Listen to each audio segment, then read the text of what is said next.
এই যে হত্যা চেষ্টা, এর বিচার করতে হবে, এই স্বাধীন বাংলার বুকে করতে হবে। আর এই বিচার না হওয়া পর্যন্ত আমরা এই রাস্তা থেকে যাচ্ছি না। আমরা আমাদের দাবি ছেড়ে এত সহজে যাচ্ছি না। যতক্ষণ না দাবি আদায় হয় ততক্ষণ পর্যন্ত আমরা রাস্তায় থাকছি।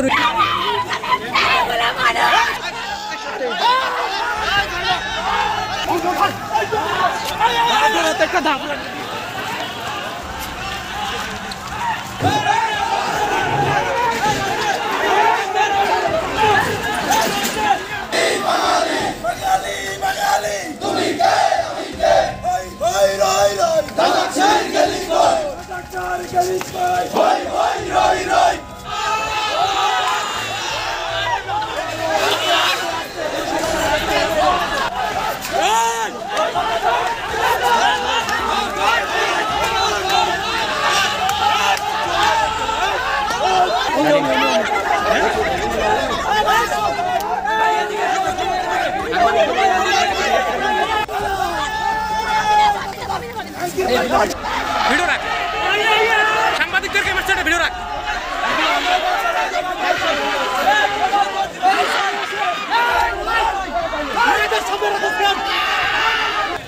মূলত আন্দোলন ছিল যে স্বাভাবিকভাবেই দুটো পর্ব আমরা দেখেছি। একটা শুরুটা যেটা হয়েছিল যে কোটা সংস্কার আন্দোলন, এবং এরপরে যে আন্দোলনটা সেইটা কিছুটা সহিংস এবং সেটা ধীরে ধীরে 5 আগস্টের দিকে পর্যন্ত গড়ায়। আমার প্রথম যে শুরুটা ছিল সেটা ছিল একজন সংবাদকর্মী হিসেবেই, কিন্তু এর যে দ্বিতীয় পর্ব অর্থাৎ যে সহিংস পর্বটা 14ই জুলাই থেকে, পরের জায়গাটা সংবাদকর্মী হিসেবেই সম্পৃক্ত হলেও পরবর্তীতে শিক্ষার্থীদের সঙ্গে, যেহেতু শিক্ষার্থীরা আক্রান্ত হয় এবং আমিও এই বিশ্ববিদ্যালয়ের একজন শিক্ষার্থী, সেজন্য সেখানে কিছুটা আমাদের তাদের সাথে একজন অনেক ক্ষেত্রেই ভূমিকাটা হয়ে গিয়েছে যে ন্যায়ের পক্ষে অবস্থানকারী একজন সহ আন্দোলনকারীর মতো।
যেটা বলছিলাম যে 14ই জুলাই যখন তুমি কে আমি কে রাজাকার রাজাকার বলে ঢাকা বিশ্ববিদ্যালয় থেকে আন্দোলনটা শুরু হলো, সেটি জাহাঙ্গীরনগর বিশ্ববিদ্যালয়ে গড়ায় এবং এখানে বিশ্বকবি রবীন্দ্রনাথ ঠাকুর হলে 3 জন শিক্ষার্থীকে ছাত্রলীগ যে কর্মীরা ছিল সেই হল শাখা ছাত্রলীগ কর্মীরা তারা নির্যাতন এবং নিপীড়ন করে।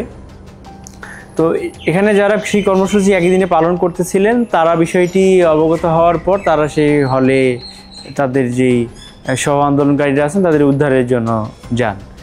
যাওয়ার পর সেখানে এক ধরনের মুখোমুখি পরিস্থিতির সৃষ্টি হয় এবং যেটা এক পর্যায়ে সহিংসতায় গড়ায় এবং এই দুই পক্ষের বাকবিতণ্ডা এবং যেই মুখোমুখি অবস্থান এবং এক পর্যায়ে মারামারি সেটি ভোর পর্যন্ত গড়ায়। এবং আমরা দেখি যে পরের দিন অর্থাৎ 15ই জুলাই ঢাকা বিশ্ববিদ্যালয়ে সহ সারা বাংলাদেশের বিশ্ববিদ্যালয়গুলিতে যে 14ই জুলাই সহিংসতার প্রেক্ষিতে কর্মসূচি দেওয়া হয়। এই কর্মসূচিতে আমরা দেখি দিনের বেলায় ঢাকা বিশ্ববিদ্যালয়ে ছাত্রলীগ এবং পুলিশ শিক্ষার্থীদের উপর হামলা করে, কুমিল্লা বিশ্ববিদ্যালয় সহ অন্যান্য বিশ্ববিদ্যালয়গুলিতেও একই রকম পরিস্থিতির সৃষ্টি হয়েছিল। জাহাঙ্গীরনগর বিশ্ববিদ্যালয়ের কর্মসূচি ছিল সন্ধ্যা 7:30টায়। সেটি এই যে পরিস্থিতি অন্যান্য বিশ্ববিদ্যালয়গুলোতে এটা আজ করতে পেরে জাহাঙ্গীরনগরের আন্দোলনকারীরা এটা 1 ঘন্টা এগিয়ে নিয়ে এসে 6:30টায় আন্দোলনটি দেয়। আন্দোলনকারী শিক্ষার্থীরা যখন এই কর্মসূচি ঘোষণা করছিল, ছাত্রলীগেরও একটি কর্মসূচি ছিল দিনের বেলায়, সেটি দুপুর 2:30টার দিকে হবে বা 3টার দিকে, তারাও তাদের কর্মসূচি পালন করে। তো এই দিক থেকে আন্দোলনকারীরা একটু আশ্বস্ত হতে চাইছিলেন যে না, তাদের উপরে এই ধরনের কোনো হামলা হবে না বা আর কোনো মুখোমুখি পরিস্থিতির সৃষ্টি হবে না। কিন্তু আমরা দেখলাম যে সন্ধ্যা 6টায় বা 6:30টায় যখন আন্দোলনটা হলো, তো সেদিন আসলে আমার একটু শঙ্কা হচ্ছিল যে আসলেই একটা অ্যাটাক শিক্ষার্থীদের উপর হতে পারে। আমরা দেখলাম যে একটা পর্যায়ে এই আন্দোলনকারী শিক্ষার্থীদের মিছিল যখন বঙ্গবন্ধু শেখ মুজিবুর রহমান হলের তৎকালীন এর সামনে পৌঁছায়, অর্থাৎ যে সিএসি বিল্ডিং আছে ওর সামনে যাওয়া মাত্রই বটতলা থেকে কিছু ছাত্রলীগ নেতাকর্মীরা তৎকালীন যে সভাপতি এবং সাধারণ সম্পাদক ছিলেন আখতারুজ্জামান সোহেল এবং হাবিবুর রহমান লিটনের নেতৃত্বে কিছু নেতাকর্মীরা এসে আন্দোলনকারীদের উপর হামলা চালায়। এবং হামলা চালানোর প্রেক্ষিতেই প্রথম দিকে যখন শিক্ষার্থীরা পিছু হটে, এর কিছুক্ষণ পরে আবার মুখোমুখি পরিস্থিতির সৃষ্টি হয় এবং ধাওয়া পাল্টা দেওয়ার মতো পরিস্থিতি চলতে থাকে। কয়েকজন শিক্ষক এবং শিক্ষার্থী আহত হন এবং পুনরায় যখন শিক্ষার্থীরা ছাত্রলীগ কর্মীদেরকে ধাওয়া করে তখন তাদেরও কিছু নেতাকর্মী আহত হন এবং এক পর্যায়ে পুনঃ হামলার আশঙ্কায় আন্দোলনকারী শিক্ষার্থীরা তাদের নিরাপত্তার দাবিতে তৎকালীন উপাচার্যের বাসভবনের সামনে গিয়ে অবস্থান নেন রাতে প্রায় 8টা থেকে 9টার দিকে। বিচার এবং নিরাপত্তা দুটি, কারণ তাদের উপর একটা পুনঃ হামলার একটা আশঙ্কা ছিল সেই জায়গা থেকে। দ্বিতীয়ত, ওখানে অবস্থান নেওয়ার পর যে পরিস্থিতির সৃষ্টি হয়েছে যে আমরা সংবাদকর্মী হিসেবে যে তথ্যগুলি পাচ্ছিলাম যে আশেপাশের এলাকা থেকে বহিরাগতদের নিয়ে আসা হচ্ছে, সেখানে বলা হচ্ছিল যে টোকাই শব্দটি ইউজ করা হচ্ছিল তাদের জন্য, যে ছিন্নমূল শিশুরা সহ বিভিন্ন আরও যারা বহিরাগত ছিল, মানে যুবলীগ আর কি, যুবলীগ এবং ছাত্রলীগের নেতাকর্মীদের নিয়ে আসা হচ্ছিল। তারা সশস্ত্র ছিলেন। এক পর্যায়ে আমাদের কাছে সেই ফুটেজও পৌঁছায় যে তারা গেরুয়া ইসলামনগর গেট দিয়ে প্রবেশ করছেন পিক আপ ভ্যানে করে, তারপর ছোট মিনি ট্রাকে করে, তাদের হাতে অস্ত্র, কেউ বাইকে করে। আমরা এই তথ্যগুলি তৎকালীন যারা বিশ্ববিদ্যালয় প্রশাসনের দায়িত্বে ছিলেন তাদেরকে জানিয়েছিলাম, ভিসি প্রক্টর সহ, যে যাতে শিক্ষার্থীদের নিরাপত্তার জন্য যেই আইনশৃঙ্খলা রক্ষাকারী বাহিনী পুলিশের সহায়তা নেওয়া হয়।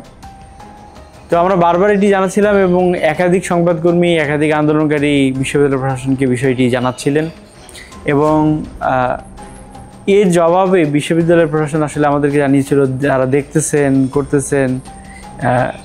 আমরা আরও জানতে পারছিলাম যে পুলিশ আসলে তখন বিশ্ববিদ্যালয়ের যে গেটগুলি এই সংলগ্নই ছিলেন, শুধু ডাকলেই তারা আসতেন, এরকম একটা পরিস্থিতি। কিন্তু আসলে আমরা এমনটি তাদের মধ্যে দেখতে পারিনি। তারা এক পর্যায়ে আমাদের কাছে অসহায়ত্ব প্রকাশ করছেন এমন একটা অবস্থা, এবং আমাদের ফোন রিসিভ করছেন না। কিন্তু এদিকে ছাত্রলীগ জড়ো হচ্ছে, সাবেক নেতাকর্মীরা জড়ো হচ্ছে, বহিরাগতরা এসে পৌঁছে গেছেন। শিক্ষার্থীরা এক ধরনের উৎকণ্ঠায় যে তারা আসলে কোথায় যাবেন, কি করবেন। আবার রাতও বেড়ে যাচ্ছে, 10টা থেকে 11টা হচ্ছে। কেউ কেউ বক্তব্য দিচ্ছেন, কেউ কেউ নিরাপত্তার বিষয়টি নিয়ে উৎকণ্ঠা দেখছেন। আবার এর মধ্যে কেউ কেউ হয়তো খাবারের জন্য, নিজেদের সেফটির জন্য যে উপাচার্যের বাসভবনের সামনে থেকে ত্যাগ করে চলে যাচ্ছেন। ঠিক রাত 12টার দিকেই, মোটামুটি 12টার দিকে হচ্ছে তখন ছাত্রলীগ উপাচার্যের যে বাসভবনের কাছাকাছি পৌঁছলে শিক্ষার্থীরা প্রথমে উপাচার্যের বাসভবনের যে নিরাপত্তা বেষ্টনী আছে সেটির ভেতরে ঢুকে পড়ে। এর মধ্যেই ছাত্রলীগ চলে আসে এবং ছাত্রলীগ নেতাকর্মীরা তাদের উপর হামলার জন্য প্রথম দিকেই এসেই পেট্রোল বোমা সহ নিক্ষেপ করতে থাকে। আমরা যারা সংবাদকর্মী ছিলাম সেখানে, আমরা তখন প্রথমে তো উপাচার্যের বাসভবনের সামনেই ছিলাম, মানে গেটটা যে ছিল সেখানে ছিলাম। এবং একই সাথে সেদিন আসলে আমার জন্য 2 ধরনের ভূমিকা ছিল। আপনাকে আসলে আমি জানিয়ে রেখেছি যে আমি তখন সাংবাদিক ছাড়াও সাংবাদিক নেতা হিসেবেও ছিলাম, বিশ্ববিদ্যালয় সাংবাদিক সমিতির কোষাধ্যক্ষ হিসেবে ছিলাম। সেখানে আমাকে আসলে আমার দায়িত্বের উপরে গিয়েই ভূমিকা পালন করতে হয়েছে। কারণ যখন ছাত্রলীগ নেতাকর্মীরা এসেই গেছেন তখন আমাকে ধরে নিতে হয়েছে যে পুরো রাতটা আসলে ওখানে সংবাদকর্মীদের কাটাতে হবে, তার আগে ঘরে ফেরা হবে না। তখন সবাই না খেয়েই ছিলেন, তাদের খাবারের ব্যবস্থা, এবং অনেক সংবাদকর্মী ছিলেন যারা আসলে এর আগে এই ধরনের সহিংস আন্দোলন বা মুখোমুখি পরিস্থিতি কাভার করেন নাই, এবং একটা অনিশ্চয়তার দিকে ধাবিত হচ্ছিল সব কিছু। তো তাদের উৎকণ্ঠার দিকটিও আমাকে ভেবে চিন্তা করতে হয়েছিল, এবং তাদের খাবারের ব্যবস্থা। আমি প্রথমে তাদের খাবারের ব্যবস্থাটা করার জন্য একটা ঝামেলায় পড়তে হয়, এবং প্রায় সব মিলিয়ে 50 জনের অধিক সাংবাদিক সেখানে ছিলেন। তাদের জন্য আমি আসলে তেমন কোনো খাবারের ব্যবস্থা পাচ্ছিলাম না, এবং সেই সময় নগদ অর্থ আসলে সাথে ছিল না। অর্থের সংস্থান করা এবং একই সাথে খাবারের ব্যবস্থা করা দুটো আমার জন্য খুবই চাপের ছিল। আমি বিশ্ববিদ্যালয় সংলগ্ন যেই আমবাগান বাজার ছিল সেখান থেকে রুটি, শুকনো খাবার নিয়ে আসি, এবং এর মধ্যেই মূলত যেই সংঘর্ষ বলি বা গুলি করা শুরু হয়ে যায়। এটি একটি চাপের ব্যাপার ছিল যে তখন আমাকে আরেক ধরনের রোল প্লে করতে হয়েছে। কোনো আন্দোলনকারী যারা আমার সহপাঠী ছিলেন তারা খুবই শারীরিকভাবে অসুস্থ ছিলেন, তার জন্য স্যালাইনের ব্যবস্থা আসলে মানবিক জায়গা থেকে করতে হয়েছে। তখন আসলে আমরা দাঁড়িয়ে আছি এবং ছাত্রলীগ আসছে। আমাদের সিকিউরিটির জন্য প্রথমে আমরা বিশ্ববিদ্যালয়ের প্রভিসি যে বাসভবন, উপাচার্যের বাসভবন লাগোয়া, আমরা সেই বাসভবনের শিক্ষা বলতে আসলে তখন এটি এক এক সময় এক একজন ব্যবহার করেন, সেজন্য প্রভিসি প্রশাসনও এক সময় এটি ব্যবহার করেছিলেন। আমরা সেখানে যাওয়ার পর আমরা দেখি যে না, এর মধ্যে গুলিও হচ্ছে। আমরা অবস্থা ভয়াবহ আজ করতে পেরে, ইলেকট্রিসিটি ছিল কিন্তু আমরা অন্ধকার পেয়েছি উপাচার্যের বাসভবন। এরপর পুরো উপাচার্যের বাসভবন ক্রস করে ট্রেজারারের বাসভবন ছিল।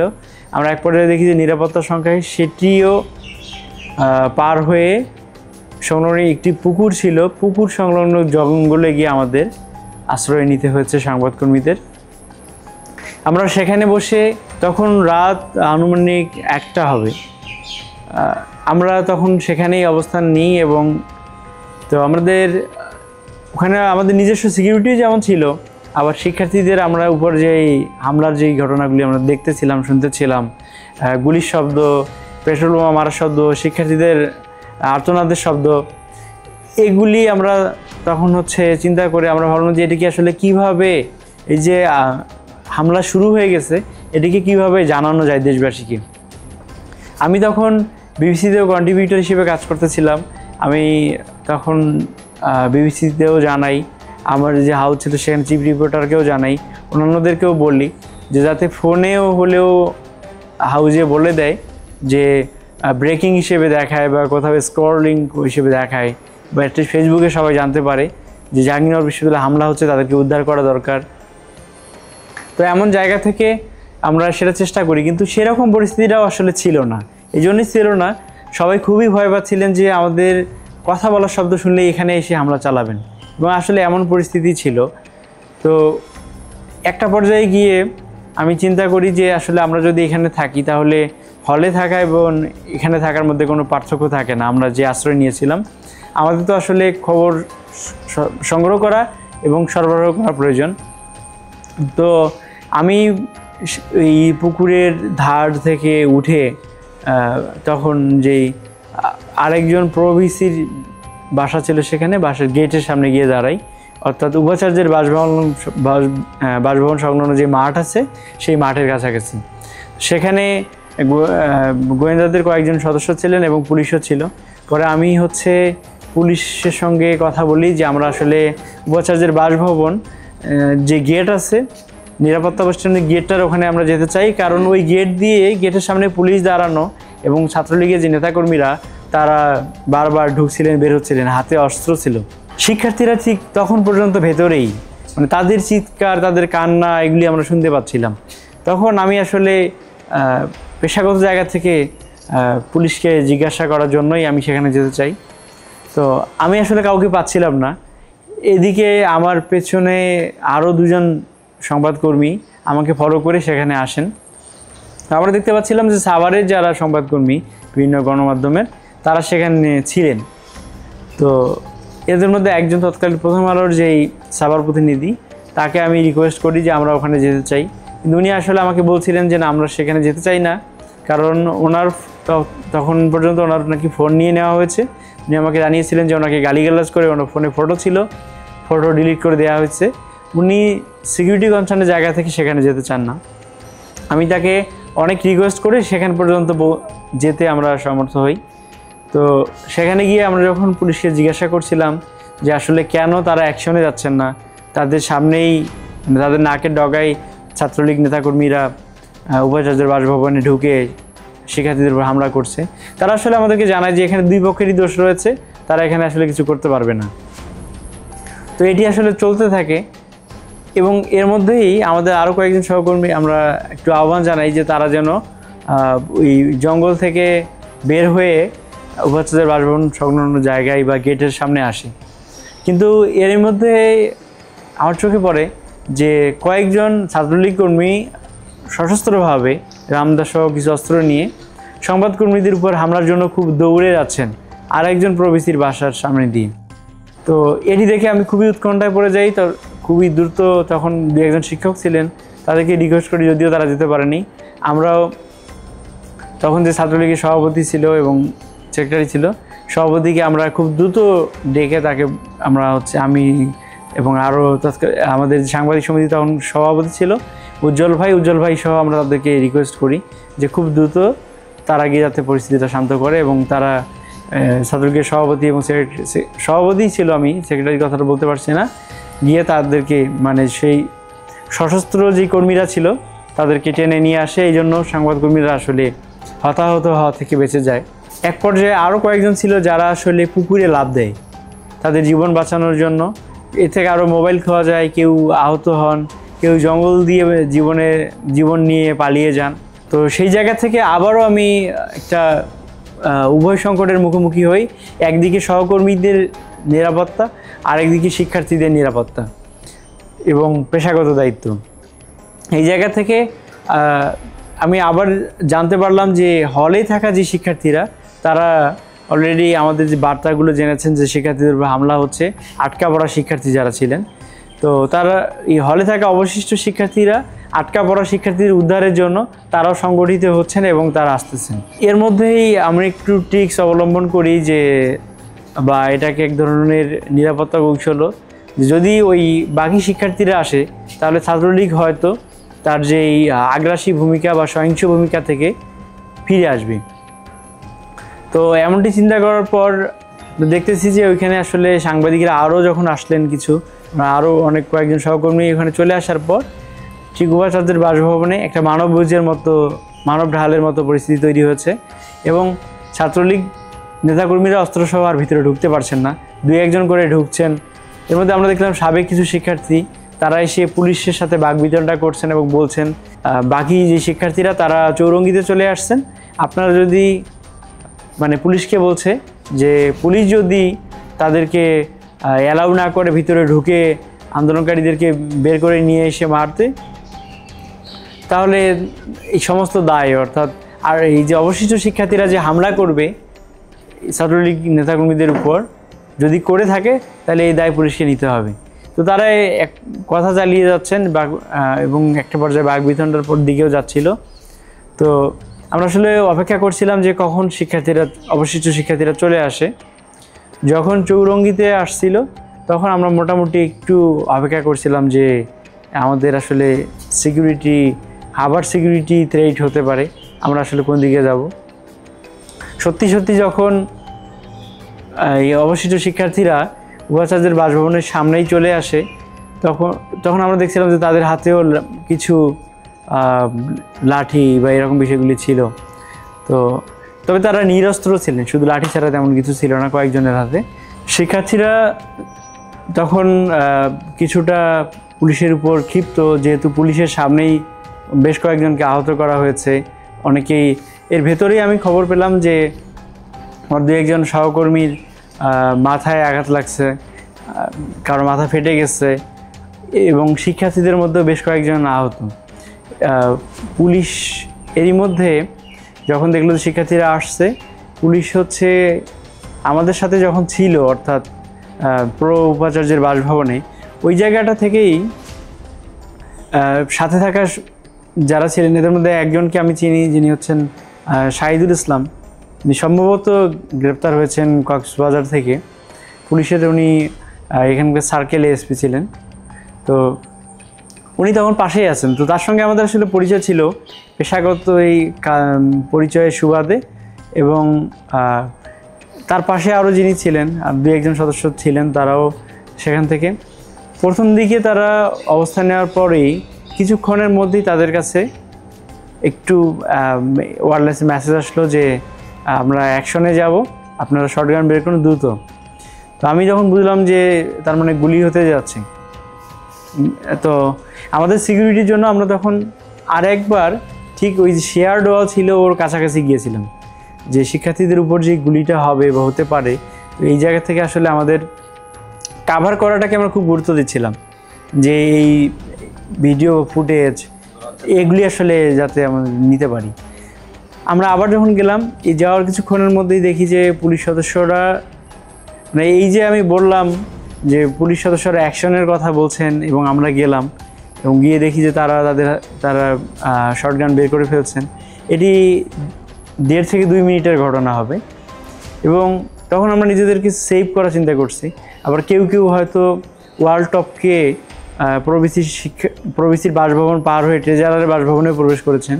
কিন্তু আমার জায়গাটা তখন ছিল যে আমরা যে কোনোভাবেই এখান থেকে আমাদের ফটো বা ভিডিও নিতে হবে।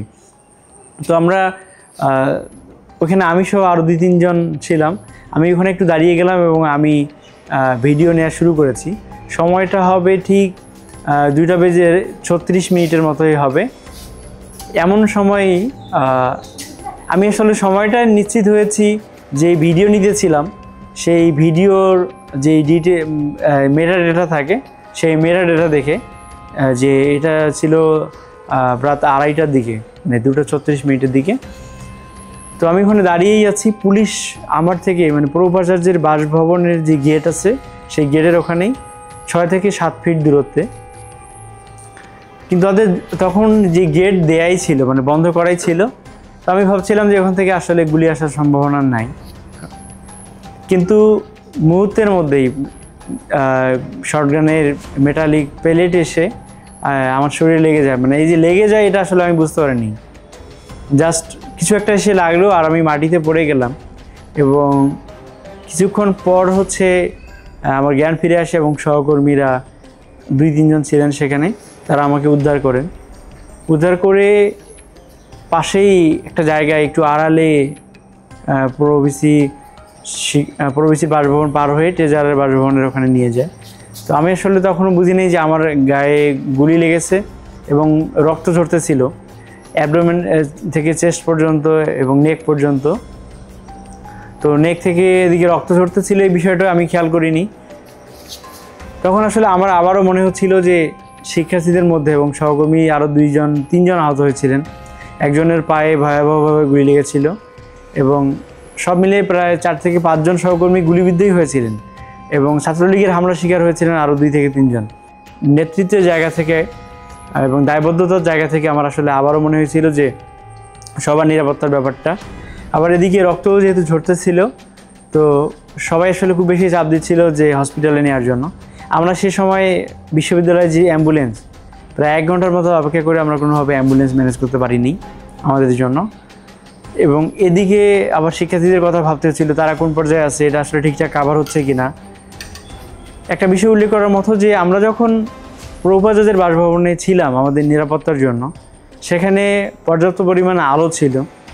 আমরা আমাদের যেই পেশাগত পরিচয়পত্র সেটিও বহন করছিলাম এবং সেটি খুব দৃশ্যমানভাবেই সব সহকর্মীদের হাতেই আইডি কার্ড ছিল, তাদের গলায় আইডি কার্ড ঝুলতেছিল। এবং আমাকে যখন গুলি করছিল এরপরেই তখন আসলে সাংবাদিক বলে চিৎকার করা হয় যাতে তাদের প্রতি হাত উঁচিয়ে যে বাকিদের উপর যাতে গুলি না করা হয়।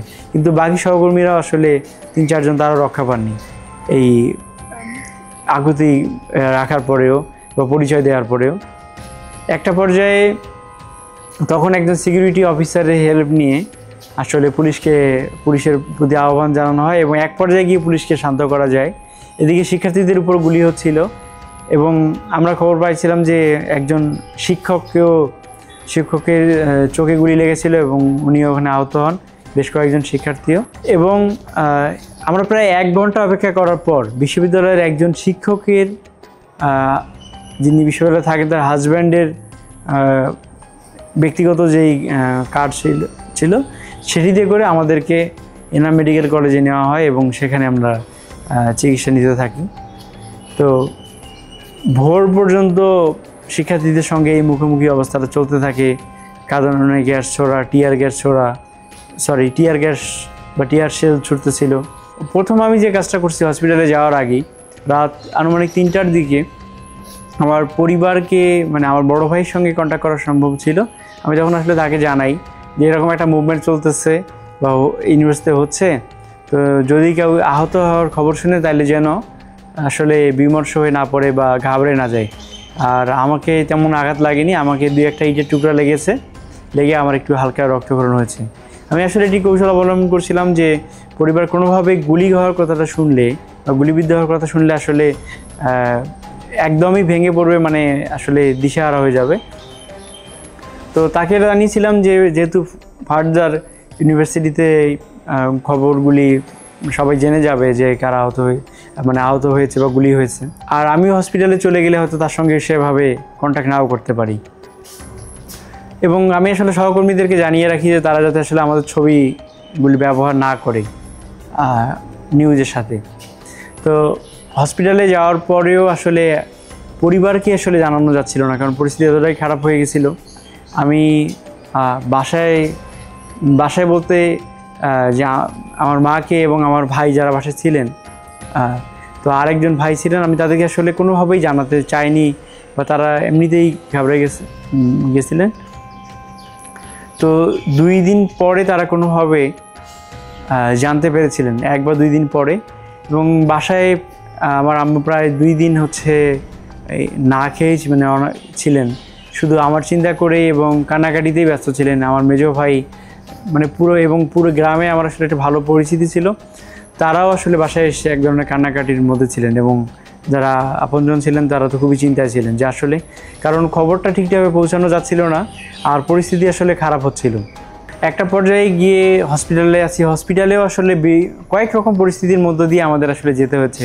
এর মধ্যে একটা ছিল যে এখানে যেই সরকারি তৎপরতা অর্থাৎ আন্দোলন তীব্রতর হওয়ার সাথে সাথে গোয়েন্দা তৎপরতা বা আইনশৃঙ্খলা বাহিনী তৎপরতা বৃদ্ধি পাচ্ছিল। তারপর ট্রমা বৃদ্ধি পাচ্ছিল। একদিকে শাটডাউন হওয়ার কারণে ট্রমাটা আরও বেশি হচ্ছিল, কোনো ধরনের খবর আমরা দেওয়া নেওয়া করতে পারছিলাম না, স্টাক হয়ে থাকা। সাভার এবং আশুলিয়ার প্রায় অনেক যারা গুরুতর আহতরা আসলে এনাম মেডিকেল কলেজেই আসতেছিলেন, কারণ আশেপাশে কোনো ভালো হসপিটাল না থাকায়। তো সেই জায়গাটাও আসলে আমরা যখন দেখছিলাম যে নিয়মিত পেশেন্ট আসছে, যারা খুব ভীষণভাবে গুলিবিদ্ধ, যাদের অপারেশন হচ্ছে, যারা অনেকেই আধমরা মুমূর্ষু অবস্থায়, এরকম অবস্থা আমরা খবর পাচ্ছিলাম। এবং তাদের সাথে যারা আসছিলেন তারা আসলে বর্ণনা দিচ্ছিলেন বাইরে আসলে কী করতেছিল। এক পর্যায়ে যখন শাটডাউন, প্রথম ইন্টারনেট শাটডাউন আসলো, এরপর 17 তারিখ আসলে এর আগেই, মানে শাটডাউনের আগে 17 তারিখ বিশ্ববিদ্যালয়ে বন্ধ ঘোষণা হলো। সিন্ডিকেটের শিক্ষার্থীদের সঙ্গে সংঘর্ষ এবং জরুরি সিন্ডিকেট থেকে বিশ্ববিদ্যালয়ে বন্ধ ঘোষণা করা হলো। তো তখন আসলে আমাদের অনেকের সঙ্গে কনসাল্ট করতে হয়েছে। অনেকেই আমাদের কাছে, আন্দোলনকারীরা যেমন একদম শুরুর দিকে আমাদের সঙ্গে পরামর্শ করতেছিলেন, ঠিক সে সময়টাও আমাদের সঙ্গে আসলে কথা বলতেছিলেন যে আসলে কী করা যায়। আমরাও শিক্ষার্থীদের নিরাপত্তা তাগিদে বিভিন্ন পরামর্শ দিচ্ছিলাম আমি আমার জায়গা থেকে। প্রথম যেদিন কারফিউ জারি করে সেদিন 1 ঘন্টার জন্য একটা শিথিল করা হয়েছিল পরিস্থিতিটা, যাতে সবাই জরুরি বা প্রয়োজনীয় যেই পণ্য এটা সংগ্রহ করতে পারেন। তো এর মধ্যেই আমরা একজন পেশেন্ট আসলেন, যিনি বলতেছিলেন যে উনি মুরগির দোকান খুললেছিলেন রাস্তার পাশে, সেখানে খুব দ্রুতই তাকে এসে গুলি করা হয়, কোনো ধরনের পূর্ব ঘোষণা ছাড়াই গুলি করা হয় এবং উনি ভীষণভাবে আহত হন। তো এইরকম আসলে পরিস্থিতি হচ্ছিল। আমি এনাম মেডিকেল কলেজে 23 তারিখ পর্যন্ত চিকিৎসা নেই। সেখানে নিচে নামার মতো, মানে হসপিটালের নিচে নামার মতো পরিস্থিতি ছিল না। সংঘর্ষগুলি রাস্তা থেকে, মেইন রোড থেকে, মানে মহাসড়ক থেকে হসপিটালের সামনে পর্যন্ত গড়ায়। এক পর্যায়ে হসপিটালের কিছু মানে কর্মী বা চিকিৎসক ঠিক না, কর্মী বা যারা নার্স ছিলেন, তারা নিজেদের জায়গা থেকে আন্দোলনে অংশ নেন এবং এই অংশ নিতে গিয়ে তাদেরও আসলে হামলার শিকার হতে হয় অনেকেই। পুলিশ আসলে বারবার এসে আমাদের মানে বিনা অনুমতিতেই যে মেডিকেল যেই ডকুমেন্টসগুলি ছিল সেগুলি চার্জ করতেছিল, নিচ্ছিল। আমাদেরকে এসে মামলার কথা বলে বিভিন্নভাবে হুমকি দিচ্ছিল। গোয়েন্দা বিভিন্ন রকমভাবে প্লেইন ক্লোথে এসে আমাদের বিভিন্ন তথ্য নিচ্ছিল এবং এই আন্দোলনটা যে সম্ভব অন্য কেউ করার একটা গোষ্ঠী করাচ্ছে সেটি প্রমাণ করতে তারা মরিয়া ছিল।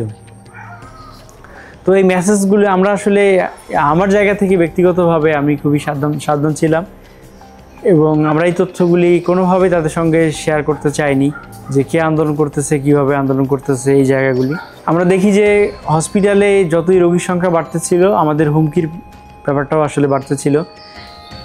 ডক্টরের সঙ্গে আসলে সংবাদকর্মীর জায়গা থেকে আমরা কিছু জানার চেষ্টা করছিলাম যে আইসিইউতে যারা যাইতেছিলেন তারা এমনটা শেয়ার করতেছিলেন যে যাই পেশেন্টরা আসতেছেন, আসার কিছুক্ষণ পর আইসিইউতে ঢুকতেছেন আর মারা যাচ্ছেন, এরকম একটা পরিস্থিতি।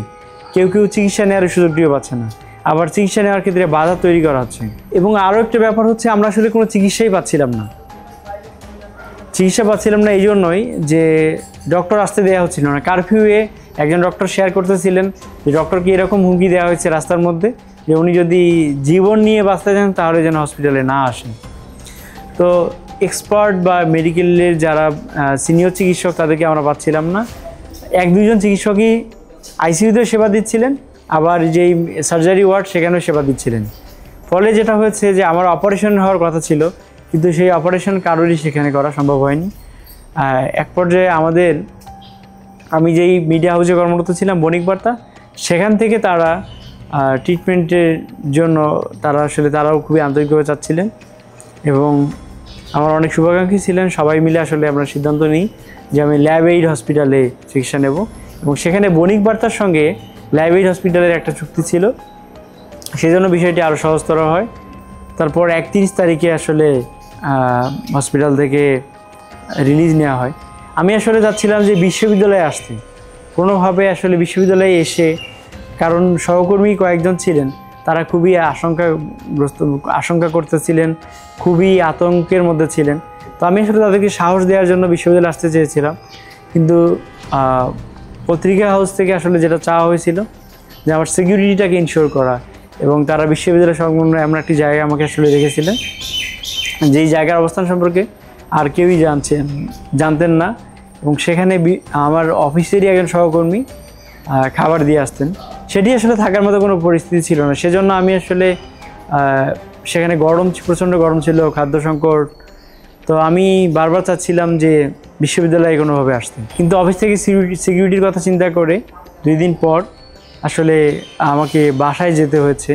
যদিও তখন পর্যন্ত আমার যেই অপারেশনের সেলাইগুলি সেগুলি খোলা হয়নি। তারপর হচ্ছে কুড়িগ্রামে যাই। কুড়িগ্রামে গিয়ে আসলে আমার বাসায় যাওয়ার মতো পরিস্থিতি ছিল না, একটা সিকিউরিটি থ্রেটও ছিল, আবার হচ্ছে আমার জন্য যে উপযোগী পরিবেশ সেটিও ছিল না।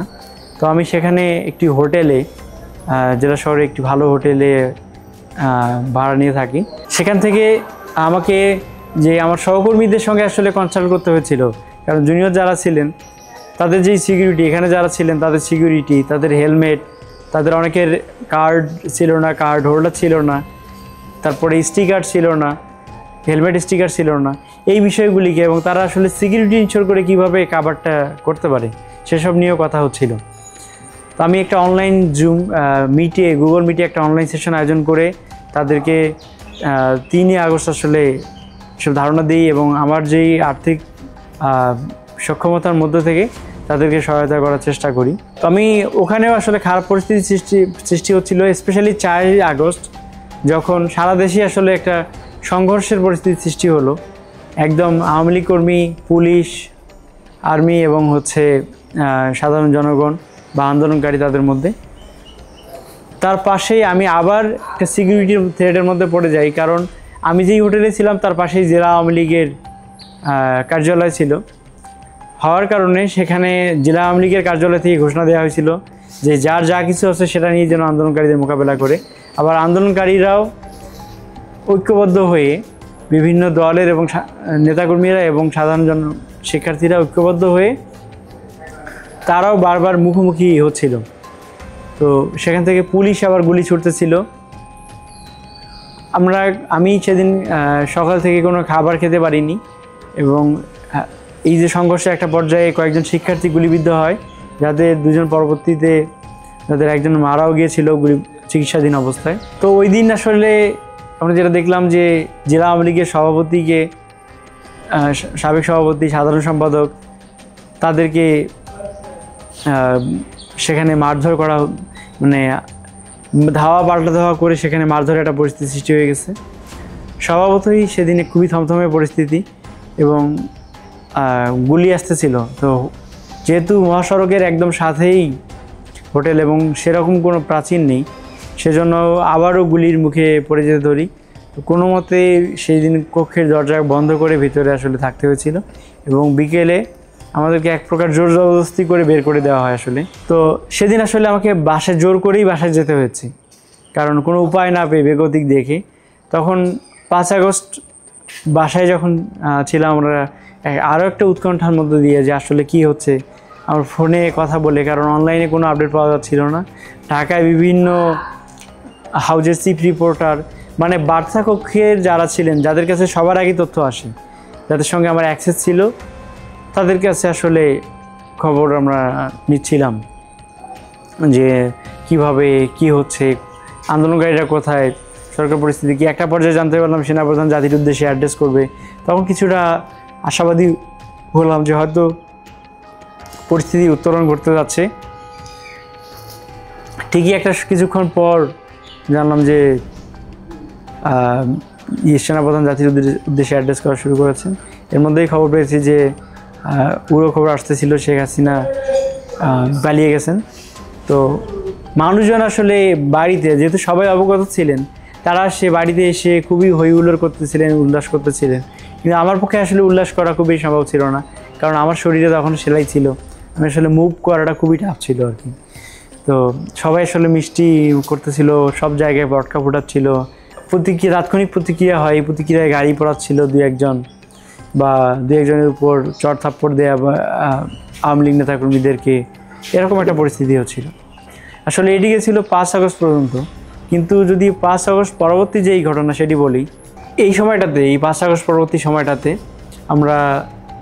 আমার জন্য যেই পরিস্থিতি সৃষ্টি হয় সেটা হচ্ছে, একটা হচ্ছে আমার চিকিৎসা নিশ্চিত করা একটা বড় চ্যালেঞ্জ হয়ে দাঁড়ায়।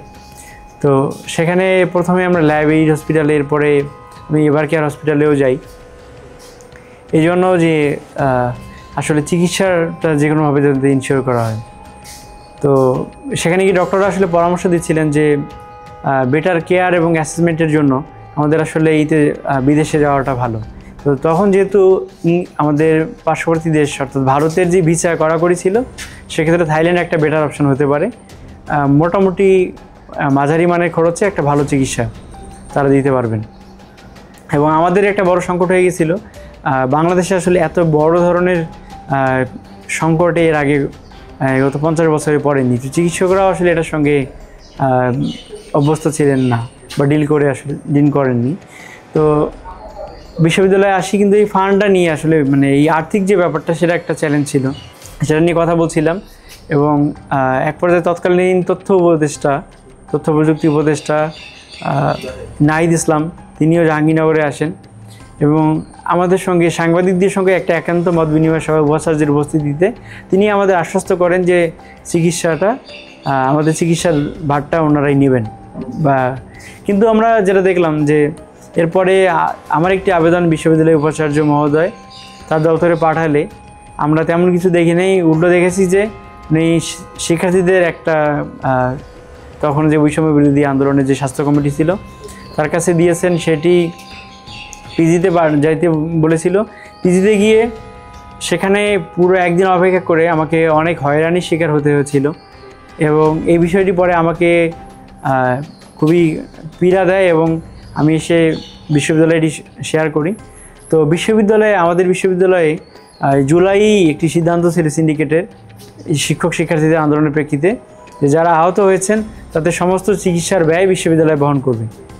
এই জায়গা থেকে বিশ্ববিদ্যালয় একটি কমিটি করে এবং আবেদন আহ্বান করে এবং সেখানে আমি আবেদন করি। ওই জায়গা থেকে বিশ্ববিদ্যালয় প্রায় আমাকে 6 লক্ষ টাকার মতো একটি আর্থিক সহযোগিতা করে বিদেশে যাওয়ার জন্য এবং অন্যান্যদেরকেও যে পরিমাণ আর্থিক সহায়তা চেয়েছিল বিশ্ববিদ্যালয় সেটি দেওয়ার চেষ্টা করে। তো এখান থেকে পরবর্তী প্রসেস হচ্ছে ভিসা ইনশিওর করা।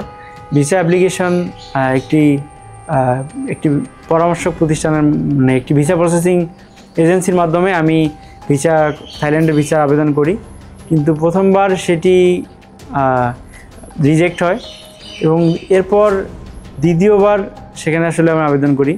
এবার আবেদন করার পর অনেকেই জানাই এবং এক পর্যায়ে আমি বর্তমান প্রধান উপদেষ্টার যেই দেশ সচিব আছে শফিক ভাইকেও আমি বিষয়টি জানাই। তারা অনেকে আমাকে আসলে আশ্বস্ত করেছিলেন, কিন্তু ওই কম সময়ের মধ্যে আমি তাদের সেই রেসপন্সটা পাইনি। এর পরবর্তীতে আবারও আমি আসলে তাদের সঙ্গে যোগাযোগের চেষ্টা করি। তো তিনি একদিন আমাকে বললেন ফোন দিতে, কিন্তু আমি ফোন দেওয়ার পর তাকে আর আমি ওই সময় পাইনি।